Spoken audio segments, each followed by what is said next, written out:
Hello दोस्तों, स्वागत है आपका एक नई वीडियो में। कल एक वीडियो डाला था मैंने जिसमें यूएस प्रेसिडेंट का जो कॉन्फिडेंस है और उनका दावोस के वर्ल्ड इकोनॉमिक फोरम के सम्मेलन में उनका भाषण, जो कि उनके इंटेंशंस को अलग से दिखा रहा था, उसी को मैंने थोड़ा एक्सप्लेन किया था।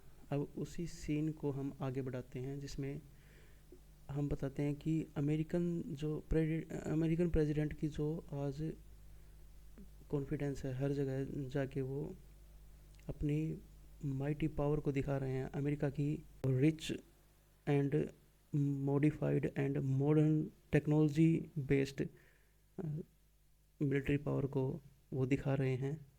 उसका मेन रीज़न क्या है पीछे? अमेरिका ने पिछले 70-80 सालों में क्या किया जिसके कारण से अमेरिका आज हर उस पावर को ब्रेक कर गया जो कि वर्ल्ड में अनबीटेबल लगती थी, जैसे कि ब्रिटेन के पावर। और मेरा तो पर्सनल विचार ये है कि ब्रिटेन के जो स्मार्ट लोग थे वो ही अमेरिका में आके बसे। 200-300 साल पहले वो ही अमेरिका में आके बसे और उन्होंने ही अमेरिका को एक नए उद्देश्य के साथ बसाया। और आज कहीं ना कहीं अमेरिका और इंग्लैंड का जो लिंक है वो आज इसी बात के ऊपर है कि हर जगह कोई ना कोई कारण होता है, तो उसमें दोनों ये इंग्लैंड और अमेरिका यूएसए दोनों मिल के कार्रवाई करते हैं। जैसा कि आपने अभी रशियन टैंकर्स को जो सीज किया अमेरिका ने, उसमें सहायता की ब्रिटेन ने भी। हालांकि नया नया मामला था वेनेजुएला के राष्ट्रपति को उठाने का, वहाँ पर भी पूरे यूरोप जहाँ पर और रसिया और चाइना जहाँ पर विरोध करने की थोड़ी सुगबुगाहट थी उनके मन में कि हाँ विरोध करें कि कैसे एक स्वतंत्र देश के राष्ट्रपति को उठा लिया, वहाँ पर ब्रिटेन ने एक शब्द भी इसके बारे में कुछ नहीं कहा। बाद में 20-25 दिन के बाद में वहाँ की संसद में इन चीज़ों को डिस्कस किया जा रहा है, लेकिन अमेरिका इस चीज़ से 1% भी प्रभावित नहीं होता, क्योंकि अमेरिका को पता है कि कुछ यूएन नहीं है, कुछ यूरोपियन यूनियन नहीं है, ना कोई अदर कंट्री है, जैसा चाहे वो पावर पॉलिटिक्स के दम पे कर सकता है। तो यहाँ पर हम जानेंगे कि वर्ल्ड वार सेकंड के बाद में, या world war during the second world war, Europe तो हाशिए पर चला गया और अमेरिका रिच हो गया। अमेरिका से वेपन्स बने, यूरोप पहुंच गए, और यूरोप ने सोना लूटा था या अदर प्रीशियस मेटल्स और डायमंड वगैरह जो लूट के लेके आए थे अदर कंट्रीज से, चाहे वो ओटोमन साम्राज्य हो, अरब खाड़ी के देश हों, इंडिया हो, चाइना हो, जहाँ से भी लूट के लेके आए थे, और इन्होंने पूरे वर्ल्ड का जो धन था वो इकट्ठा कर दिया पूरे यूरोप में और इंग्लैंड में। उसको अमेरिका ने एक लीगल वे में और एक स्ट्रेटजिक रूप से यूरोप से निकाल के अमेरिकन चेस्ट में भर दिया, अमेरिकन तिजोरी में भर दिया। उसको बदले में क्या दिया? हथियार। वो लड़ाई को लड़ने के लिए एक ऐसी आग में घी डालने के लिए बस वो हथियार दिए यूरोप को, जिससे यूरोप हाशिए पे चला गया और अमेरिका रिच बन गया, अमेरिका डोमिनेट कर गया उसमें। और एक बड़ा chunk of part of gold Europe से निकल के अमेरिका के पास चला गया। तो यही वर्ल्ड वार सेकंड था जिसने डिस्ट्रॉय कर दिया यूरोप को, बट अमेरिका की इकोनॉमिक एम्पायर है ना, वो खड़ा कर दिया इसने। अब हमने इसको ना कंप्लीट डिस्कस करेंगे कि कैसे कैसे किन चीज़ों ने क्या प्रभावित किया, किन चीज़ों की क्या महत्व रही, जिसके कारण अमेरिका आज जो स्टैंड्स ले रहा है, उनके पीछे रीज़न मेनली उन्हीं चीज़ों का है। यहाँ पर हम चर्चा करना चाहेंगे कि वर्ल्ड में इकोनॉमिक सुपर पावर कैसे बना अमेरिका। एक शब्द आता है कि Arsenal democracy of America and dollar dominance. क्या होता था कि जब यूरोप 1939 के बाद में यूरोप पूरी तरह से युद्ध में चला गया, तब इकोनॉमिक रूप से फ्रांस और इंग्लैंड बिल्कुल वीक हो चुके थे। उनके पास इतना पैसा नहीं था कि वो नई फैक्ट्रियां लगा सके, क्योंकि हर देश इनमें से जर्मनी के हिटलर साम्राज्य की बढ़ोतरी की वजह से उनकी फैक्ट्रीज़ के ऊपर हमले हो रहे थे यहाँ से यहाँ तक। और नई फैक्ट्री लगाना उनके लिए संभव नहीं था, ना 24 घंटे वो प्रोड्यूस कर सकते थे उन हथियारों को। तो इनके लिए सबसे बेटर ऑप्शन था कि एक कंट्री ऐसा है जो इनको नॉन स्टॉप हथियारों की सप्लाई कर सकता है ताकि ये युद्ध जीत सकें। तो वो था अमेरिका, और अमेरिका ने इस चीज़ को पहले ही भांप लिया था। उसने 1930 के बाद से ही, या उससे पहले कहें कि फर्स्ट वर्ल्ड वार के समय से ही, फैक्ट्रीज़ को 24/7 रनिंग मोड में ऑन कर दिया था। और उसकी वजह से आज अमेरिका के पास इतनी सप्लाई थी कि वो लगातार 4-5 साल तक पूरे यूरोप को आर्सेनल प्रोवाइड करता रहा। इससे क्या हुआ कि जो अमेरिका की इंडस्ट्रीज़ थी ना, अमेरिका की इंडस्ट्रीज़ वो स्ट्रॉन्ग हो गई। इन आर्सेनल, या मतलब इन मिलिट्री इक्विपमेंट को यूरोप भेजने के लिए अमेरिका को क्या मिला? उसको वहाँ के गोल्ड रिजर्व्स मिले। तो यहाँ से युद्ध को प्रमोट तो किया अमेरिका ने, लेकिन अमेरिका को इससे नुकसान कुछ नहीं पहुँचा। उसके घर पे कोई नुकसान नहीं हुआ। No war damage at home of America. तो इसकी वजह से ना अकेला यूरोप टूटा। दो मेन चीज़ हुई कि एक जो पावर प्रेजेंस थी इन द होल यूरोप, वो टूट गई, और एक नया पावर फैक्टर निकल के आया यूरोप में, कि अमेरिका उनका एक बेटर एलाई है। पूरे यूरोप में ये विश्वास था कि अमेरिकन को हर मुसीबत के टाइम पे खड़ा होगा साथ में। तो इन्होंने क्या किया, अपने गोल्ड रिजर्व्स निकाल के दे दिए अमेरिका को एज ए मॉर्गेज। अमेरिका ने एक ही शर्त मानी थी कि मैं आपसे सिर्फ ट्रेड करूंगा गोल्ड में, क्योंकि वहाँ करेंसीज कोलैप्स कर रही थी उस टाइम पे। और वो करेंसी कोलैप्स के कारण अमेरिका किसी भी कीमत पर उनको फ्री में हथियार नहीं देना चाहता था, तो उनको लीज पे दिया कि आप बाद में पेमेंट कर देना, पहले युद्ध जीतो। एक इमोशनल अटैचमेंट की। तो अमेरिका ने क्या किया कि जो जर्मनी मिलिट्री एक्सपेंशन हो रहा था ना, उसको दबाने के लिए ब्रिटेन और फ्रांस दोनों को इंडस्ट्रियल सपोर्ट दी। इंडस्ट्री में जो भी उत्पादन हो रहा था वो वहाँ भेजा, उनको वेपन्स भेजी, शिप्स भेजे, एमुनिशन भेजा। जितना यूरोप ने कहा उतना अमेरिका ने सप्लाई किया, as Europe was asking and US was supplying. तो यहाँ पर आर्सेनल ऑफ डेमोक्रेसी शब्द निकल के आया, जिसमें डेमोक्रेसी, हिटलर को उन्होंने तानाशाह घोषित कर दिया पूरे यूरोप ने और अमेरिका ने। तो और ख़ुद को बता रहे थे डेमोक्रेसी, कि हम डेमोक्रेसी की स्थापना कर रहे हैं, तो उसके लिए हथियार चाहिए। तो वो फैक्ट्री से निकल के आए अमेरिका की। तो यहाँ पर अमेरिका, यूएस बना main supplier of military goods. तो यहाँ पर टैंक बने, एयरक्राफ्ट बने, गन्स बनी, फूड, फ्यूल, लॉजिस्टिक्स, ये सब चीज़ें प्रोड्यूस की गई। और फैक्ट्री चलती थी 24 घंटे। और वो फैक्ट्रीज इतनी बड़े लेवल पे बनाई गई कि पूरे यूरोप को सामग्री उस टाइम पे सप्लाई कर रही थी। लेकिन ये सिस्टम चलता कैसे था? यहाँ से हथियार जाते, वहाँ से गोल्ड आता, और ट्रेड होता, बाकी ट्रेड होता यूएस डॉलर में। यूएस डॉलर को पैक कर दिया गया था गोल्ड के साथ में। तो यूएस डॉलर को मान्यता मिली गोल्ड के बराबर। इस कारण से उसकी डोमिनेंस वहाँ बढ़ी यूरोप में। गोल्ड था वो यूरोप से अमेरिका को मूव कर गया। और यहाँ से जो आर्सेनल जाते थे वो किसकी जिम्मेवारी थी? यूरोप की। अमेरिका ने इनको खुद से सप्लाई नहीं किया था, ट्रांसपोर्ट की जिम्मेवारी खुद यूरोप की थी। इसके बाद एक लैंड लीज एक्ट आया 1941 में। इसमें ब्रिटेन, यूएसएसआर और अलाइड नेशन जितने भी थे उनको एड दी गई। लैंड लीज, उधार दो और उनको लीज पे सामान दो। पेमेंट तो होगी गोल्ड में, मिलिट्री बेसिस और लॉन्ग टर्म डेट।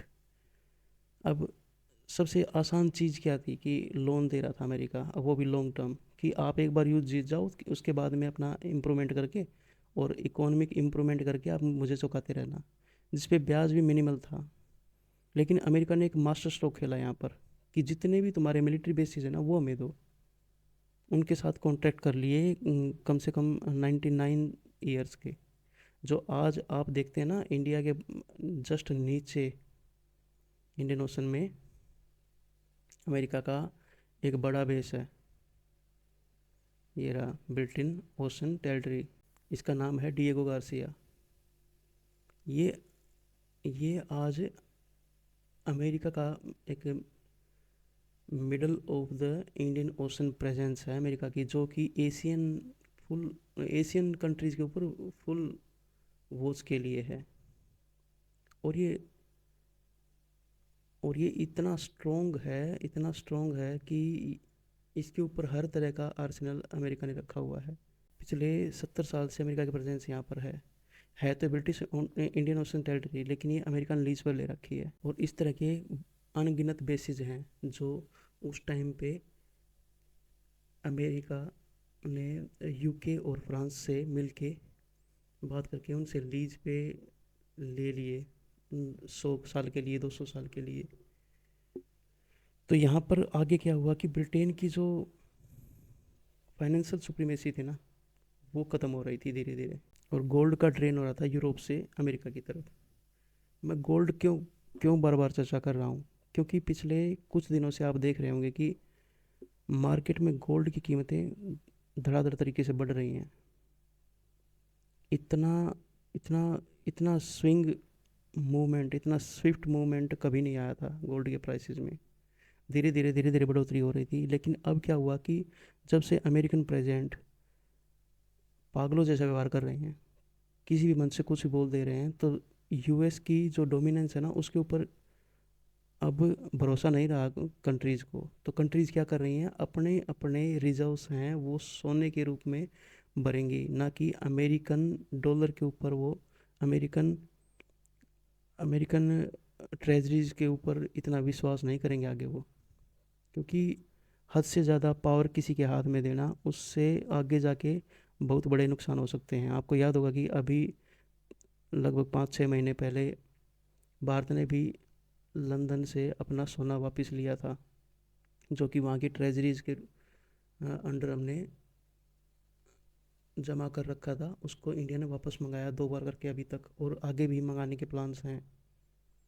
तो इसी तरह प्लान कर रखे थे अमेरिका ने भी कि आप हमें वो सोना दो, हम आपको बदले में हथियार देंगे, लेकिन जब आपके पास पैसा हो जाएगा, आपकी करेंसी स्ट्रांग हो जाएगी, तो हम आपको ये सारी चीज़ें, ये सोना वापस प्रोवाइड कर देंगे, आप उस कर्ज को उतार सकते हो बाद में। लेकिन बाद में क्या हुआ, जब ये ईयू बना और यूरोपियन यूनियन के जो देश हैं ये स्ट्रांग हुए, इन्होंने अपना सोना वापस मांगा, तो अमेरिका ने सेम प्राइस के उनको गोल्ड बॉन्ड या अदर डॉलर करेंसी में उनको ये कहना था कि जितना कर्जा आप मुझे डॉलर में अदा कर दो, ठीक है, मैं आपको डॉलर में कर दो और मैं आपको सोना नहीं दूंगा, उसके बदले में कुछ भी आप मांग सकते हो। जैसे कि मतलब डॉलर में ही व्यापार, या मतलब कोई इंपोर्ट एक्सपोर्ट में आप ट्रेड डील कर सकते हो हमारे साथ में, लेकिन सोना आपको वापस नहीं मिलेगा। बदले में कुछ भी होगा, व्यापार हो जाएगा, डॉलर हो जाएगा, गोल्ड बॉन्ड हो जाएंगे, वो मिल जाएंगे आपको, लेकिन सोना फिजिकल गोल्ड नहीं मिलेगा आपको।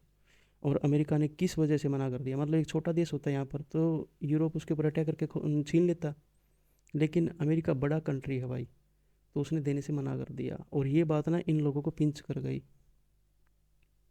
कई बार फ्रांस ने कई बार मांगा अपना सोना वापस, लेकिन अमेरिका ने देने से मना किया। इंग्लैंड के तो जहाँ पर जो लोग इंग्लैंड में रहते हैं वो ही लोग या उन्हीं के बच्चे हैं जो वो आज यूनाइटेड स्टेट्स में रहते हैं, उन्होंने अपना बचाया, तो उनके बीच इतना कभी फासला नहीं आएगा। वो तो थोड़ा बहुत ना डेमोक्रेसी के लिए बोलते हैं कि हाँ डेमोक्रेसी को हम सपोर्ट करते हैं, वो इतना बोलते हैं, अदरवाइज़ वो ही अमेरिका के साथ में ही है उनकी पॉलिसीज। अब यूएस की इकोनॉमी बूम कैसे की वर्ल्ड वार सेकंड के बाद में, जब इतनी मास लेवल पे पूरे यूरोप को सप्लाई करने के लिए उनके पास हथियार बनाने पड़ रहे हैं, फैक्ट्रीज 24 घंटे चल रही हैं, तो मिलियंस ऑफ न्यू जॉब्स पैदा हुई उनके पास में। अब इंडस्ट्रियल टेक एक्सपेंशन हुआ, घर पे कोई नुकसान नहीं हुआ, नो डोमेस्टिक डिस्ट्रक्शन। तो इस कारण से यूएस की इकोनॉमी डबल हो गई। कि कुछ भी यहाँ पर नुकसान नहीं हुआ, सीधे यहाँ से माल बन के गया, सप्लाई हुआ, बाद बदले में सोना आ गया। तो भाई यहाँ पर यूएस की इकोनॉमी रातों रात डबल हो गई, नई नई मशीनें आ गई, ग्रोथ चार्ट पे उनकी एक्सपोनेंशियल ग्रोथ दिख रही है। वर्कर्स हैं वो मौज मार रहे हैं भाई, 24 घंटे काम करता, दिन रात की दिहाड़ी लग के उनके ना तगड़े पैसे बन रहे थे। लेकिन उस साइड, उस कॉन्टिनेंट में क्या हुआ, यूरोप में पूरी की पूरी सिटी बर्बाद हो गई, सिटीज़ बर्बाद हो गई, काफ़ी सारी इंडस्ट्रीज़ कोलैप्स कर गई। पूरा Germany, Poland, Austria, Italy, France, इन देशों में भारी डिस्ट्रक्शन हुई, हैवी डेट्स हो गए, काफ़ी ज़्यादा बड़े बड़े कर्जे हो गए, डिपेंडेंसी बढ़ गई यूएस के ऊपर। और इसी कारण क्या हुआ कि वहाँ का जीवन अस्त व्यस्त हो गया। इसके बाद में ना यूएस एक मास्टर स्ट्रोक खेलता है 1944 में। इन 4 सालों की तरक्की के बाद में उसने एक और मास्टर स्ट्रोक खेला, वो लेके आया एक ब्रेटन वुड्स सिस्टम। ये क्या था कि उसने इसी टाइम पे डॉलर को पैक कर दिया गोल्ड के साथ में। तो जो मान्यता गोल्ड की थी, जिस रेट से गोल्ड के दाम बढ़ते थे, उसी रेट से दाम बढ़ते थे डॉलर के भी। और अ, उसी प्रभाव के साथ डॉलर का प्रभाव भी बढ़ रहा था, कि गोल्ड के साथ पैक करने का मतलब ये था कि अब से जब भी कोई भी किसी भी प्रकार का चेंज होगा गोल्ड की कीमतों में, वो सेम बियर करेगा डॉलर भी। और इस डॉलर के साथ में पैक की कर दी गई और देशों की करेंसियाँ, जो कि डॉलर को जो कि डॉलर को ग्लोरीफाई करती थी, कि हमारी करेंसीज डॉलर के साथ में पैग हैं। नई नई संस्थाएं बनाई गई, आईएमएफ बनाया गया, वर्ल्ड बैंक बनाया गया, और इनके दोनों के मुख्यालय अमेरिका ने अपने देश में रखे। इसका साझा इम्पैक्ट क्या हुआ कि एक तो बड़ी बड़ी संस्थाएं बनी, बेशक से खर्चा घर का लगा हो, लेकिन परसेंटेज में आया होगा यूरोप से भी, अदर कंट्रीज से भी, लेकिन अमेरिका का ज़्यादातर खर्चा हुआ था। तो अमेरिका ने अपने यूएस ने अपने एरिया में बनवाया आईएमएफ और वर्ल्ड बैंक, जो कि आगे जाके काफ़ी हद तक डोमिनेट करने वाली थी वर्ल्ड इकोनॉमीज़ को। तो इसका इसका फ़ायदा क्या हुआ कि बहुत सारी जॉब्स, और वो भी ना A1 क्वालिटी की जॉब्स अमेरिका को खुद मिली यहाँ पर। ठीक है, कुछ दो चार सीईओ इधर से बना दिए होंगे यूरोप से, कुछ इंडिया, रसिया, चाइना से एक आध बना दिए होंगे, कुछ श्रमिक भर्ती कर दिए, लेकिन मैक्सिमम जो निकल के आया टैलेंट, क्योंकि मान लो कोई बैंक की ब्रांच खुलती है तो उसमें टैलेंट ही आएगा ना। तो टैलेंट को वहाँ पर बसा दिया, बाहर से या कहीं भी आएगा उसको सिटीजनशिप दी गई। नॉर्मल सिटीजनशिप के नॉर्मल रूल्स थे, जिसके कारण लोग वहाँ बस गए।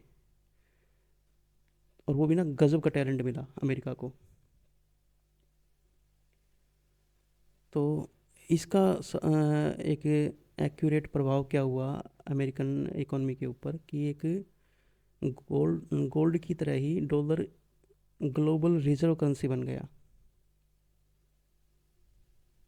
और मैक्सिमम जितनी भी देशों की और करेंसी थी, वो डॉलर के साथ में जुड़ गई।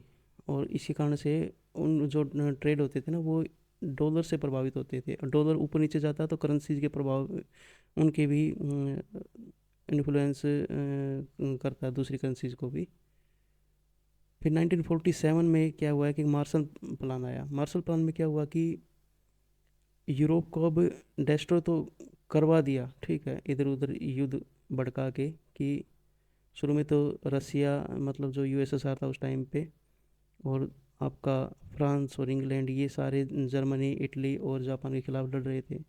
लेकिन जैसे ही 45 के बाद में वर्ल्ड वार सेकेंड ख़त्म हुआ, तो इन्होंने डोमिनेंस रोकी, अमेरिका ने यूएसएसआर की, कि ये दोनों बर्बाद हो गए हैं, तो इनको खड़ा करना पड़ेगा ताकि कन्फ्रंट कर सकें यूएसएसआर को। तो इसने क्या किया फिर, रिकॉन्स्ट्रक्शन रिकॉन्स्ट्रक्शन शुरू किया यूएस ने यूरोप का। तो इस चीज़ को ना इमोशनली बहुत अटैचमेंट आई यूरोप के लोगों को अमेरिका के प्रति, कि अब अमेरिका हेल्प कर रहा है उनका, कि आप फिर से स्टैंड कीजिए। तो इकोनॉमिकली वो काफ़ी ज़्यादा टाइड हो गए, बंध गए अमेरिका के साथ में। तो यूएस के साथ में काफ़ी ज़्यादा इन्फ्लुएंशियल पॉलिसी थी, जिसमें यूरोप को कंस्ट्रक्ट किया गया। और अमेरिका की जो पॉलिटिकल इन्फ्लुएंस थी ना, वो काफ़ी बढ़ी यूरोप में। इसी कारण से क्या हुआ कि जो मिलिट्री और इकोनॉमिक पावर थी ना, वो एकदम से देखने को मिली यूरोप में अमेरिका की। अब जो इतने हथियार बना बना के यहाँ पर दे रहा था, तो इन लोगों को ये पता चला कि जो हथियार यहाँ से आ रहे हैं ना, तो अमेरिका ने क्या किया कि अपनी भी आर्मी उतारी थी सेकेंड वर्ल्ड वार में। तो अमेरिका की जो स्ट्रोंगेस्ट आर्मी और स्ट्रोंगेस्ट उनका weapon system, strongest economy, strongest currency, इन चीज़ों के बावजूद अमेरिका ने फ्रांस और यूरोप यूरोप में जो डोमिनेटिंग कंट्री था यूनाइटेड किंगडम, उसको रिप्लेस कर दिया एज ए वर्ल्ड लीडर। तो अब यूएस आ गया सेंटर ऑफ वर्ल्ड मैप, जो कि पहले ब्रिटेन था। ब्रिटेन की ये सेंट्रल जो लोकेशन थी जियोपॉलिटिक्स में, उसका डोमिनेंस आपने यहाँ पर जो आपको 1 डिग्री 0 डिग्री जो वो दिखती ना आपको लाइन, क्या बोलते हैं उसको, भूल गया मैं उसको। तो उसको अब अमेरिका खुद सेंटर पे आ गया, जियो पॉलिटिक्स में अमेरिका सेंटर पे आ गया। इस चीज़ का अब लॉन्ग टर्म ग्लोबल इम्पैक्ट पड़ा पूरे वर्ल्ड पे, कि ग्लोबल ट्रेड्स थी वो होने लगी डॉलर में, और ऑयल प्राइसेस थे वो डॉलर में होने लगी। सैंक्शंस थे यूएस की तरफ से लगाने, वो पावरफुल हो गए डॉलर की वजह से। अदर कंट्रीज़ थी जो उस टाइम पे थोड़ी बहुत इन्फ्लुएंशियल थी कंट्री, वो डिपेंड हो गई कम्प्लीटली यूएस के ऊपर। तो इसका ओवरऑल मतलब क्या हुआ कि अमेरिका कंप्लीटली कंट्रोल कर पा रहा था ग्लोबल ट्रेड को। और जो ये यूएस सैंक्शन है, सैंक्शन आजकल जो हथियार बने हुए किसी भी देश को नीचा दिखाने के लिए, किसी भी देश को एकदम से ब्रेक लगाने के लिए, उनकी ग्रोथ को ब्रेक लगाने के लिए, उनके व्यापार को रोकने के लिए जो सैंक्शंस काम करते हैं अमेरिका, उसमें सबसे बड़ा प्रभाव है डॉलर का। तो वर्ल्ड वार जो सेकंड हुआ ना, इसमें समरी के रूप में हम क्या करेंगे कि वर्ल्ड वार सेकंड हुआ, इसने डिस्ट्रॉय कर दिया यूरोप को और अमेरिका को बना दिया world banker, factory, world factory and currency controller. तो इसीलिए कहा जाता है we think beyond of wars. America ने यही चीज़ की। अमेरिका ने और देशों के युद्ध में तो घी डाला, लेकिन अपने पास आंच नहीं आने दी। और इससे एग्जाम्पल मिला कि एक वर्ल्ड पावर कैसे क्रिएट की जाती है। आज आप जो इम्पैक्ट देख रहे हैं ग्रीनलैंड के ऊपर, अमेरिका क्या चाहता है कि साउथ अमेरिका को उससे खास मतलब नहीं है कोई। नॉर्दर्न अमेरिका है, उसमें अमेरिकन डोमिनेंस उतनी ज़्यादा प्रभावित नहीं कर पाएंगे क्यूबा और वेनेजुएला जैसे देश, क्योंकि अमेरिका जब चाहे वहाँ कार्रवाई करके, थोड़े दिन पहले जो एग्जांपल दिया था उसको कभी भी सेट कर सकता है। उसको आने वाले टाइम में यहाँ से खतरा नहीं है। इन दो देशों को कभी भी वो अपनी इन्फ्लुएंस के चलते क्यूबा में अपनी सरकार कभी भी बैठा सकता है, और वेनेजुएला में तो कर ही दिया उसने। तो अब उसको चाहिए कि डोमिनेंस किस एरिया में, आर्कटिक ओशन में। हालांकि है अमेरिका के पास अलास्का, लेकिन उसका रूस के उस एरिया के साथ ज़्यादा नज़दीकी है जहाँ पर रूस उतना ज़्यादा एक्टिव नहीं है। कनाडा की ये आइलैंड्स भी हैं जहाँ पर अमेरिका उससे मांग सकता था या उनसे ख़रीद सकता था। ये आइलैंड जहाँ पर कनाडा की खुद की प्रेजेंस नहीं है, लेकिन किस काम के, इनके आगे एक चंक ऑफ आइस, एक आइस का बहुत बड़ा आइलैंड विद्यमान है, जिस पे अगर अमेरिका की प्रेजेंस हो जाए तो अमेरिका कंट्रोल कर सकता है पूरे रसिया को और चाइना को। और एक रसिया रसिया को कंट्रोल करना फ़िलहाल ज़रूरी है, क्योंकि रसिया के मैक्सिमम ट्रेड्स यहीं से होते हैं।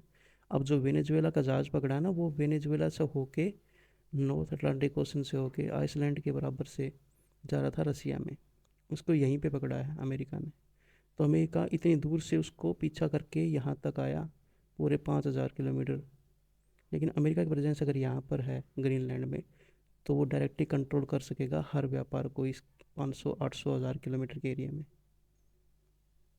इसीलिए आज अमेरिका बात कर रहा है गोल्डन डोम की, जो वो ग्रीनलैंड के ऊपर, पूरे नॉर्थ अमेरिका के ऊपर क्रिएट करेगा। और एक्चुअल में है भी उसकी प्रेजेंस। जब तक कोई मिसाइल नहीं मारता तब तक आपको उसका एग्जाम्पल नहीं मिलेगा, लेकिन बहुत जल्द अमेरिका ये कार्रवाई करने वाला ग्रीनलैंड वाली। और बता दूं, सबसे मेन जो उसको कंट्रोल करने के लिए जगह चाहिए वो है अब इंडियन ओशन।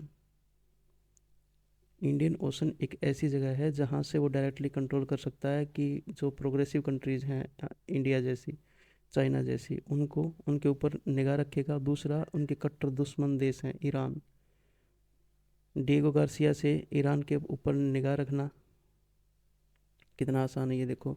और यहाँ पर जो भी ये आइलैंडिक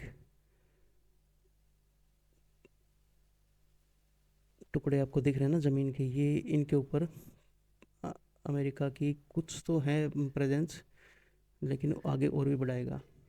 अमेरिका को अगर ग्लोबल पावर बने रहना है तो उसको हर जगह, पूरे वर्ल्ड में हर जगह अपनी प्रेजेंस बना के रखनी होगी।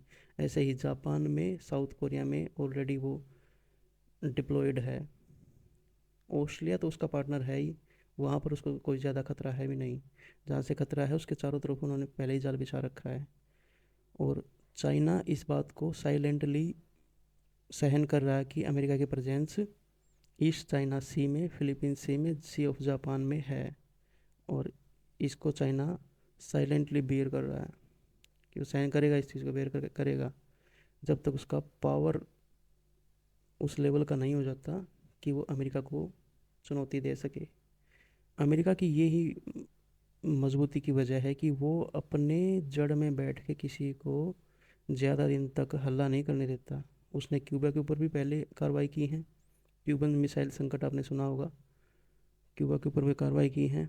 और अब ज़्यादा उछल रहे वेनेजुएला के ऊपर भी उसने कार्रवाई कर दी। मुझे नहीं पता कि एज एन इंडियन मुझे क्या कहना चाहिए इस पावर स्टेप के बारे में, लेकिन एक सुपर पावर के नाते अमेरिका ने जो किया वो उसका करना बनता था। भाड़ में जाए डेमोक्रेसी, भाड़ में जाए यूएन, अमेरिका को जो करना है वो करेगा। यही अमेरिका का स्टेचर है आज, अमेरिका की प्रेजेंस है दुनिया के सामने। इसी कारण से अमेरिका अमेरिका है।